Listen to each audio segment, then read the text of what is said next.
ஹாய்ங்க, எல்லோரும் எப்படி இருக்கீங்க? நல்லா இருப்பீங்க நம்புகிறேன். டிவோர்ஸ் பற்றி நம்ம பார்த்துட்ருந்தோம். ஸோ ஒரு சில விஷயங்கள் ஃபாலோ பண்ணோம் அப்படின்னா நம்ம டிவோர்ஸை வந்து தவிர்க்கலாம் அப்படின்னு. அதில் வந்து இன்னொரு விஷயம் நான் சொல்கிறேன், குறைச்சி மதிப்பிடக்கூடாது.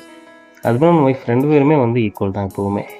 ஸோ நீலாம் ஒரு ஆளா அப்படிங்கிற மாதிரிலாம் யாரையும் நினைக்கக்கூடாது. ஒருவேளை நீங்கள் நல்ல சேலரி வாங்கலாம், அவங்க ஒர்க் பண்ணாமல் இருக்கலாம், ஒருவேளை அவங்க ஹவுஸ் ஒய்ஃபாக இருக்கலாம். இந்த மாதிரி நிறைய விஷயங்கள் இருக்குது. அதுக்காண்டி அவங்க சம்பாரிச்சாதான் அவங்களுக்கு வந்து நம்ம மதிப்பு கொடுக்கணும் அப்படிங்கிறதுலாம் எதுவுமே கிடையாது.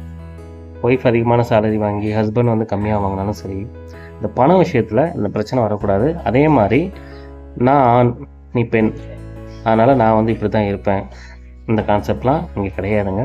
நம்ம அந்த காலகட்டத்தில் இல்லை. ஸோ அதனால் எல்லாருமே ஈக்குவல் தான். யாரையும் நீங்கள் வந்து குறைச்சி மதிப்பிடாதீங்க. அது ஒரு தவறான செயல். இது கணவன் மனைவி உறவு மட்டும் இல்லை, பொதுவாகவே நம்ம வந்து யாரையும் வந்து அண்டர் வேல்யூ பண்ணக்கூடாது. சரிங்களா? ஃபாலோ பண்ணுங்கள், ஹாப்பியாக இருங்க. பாய்.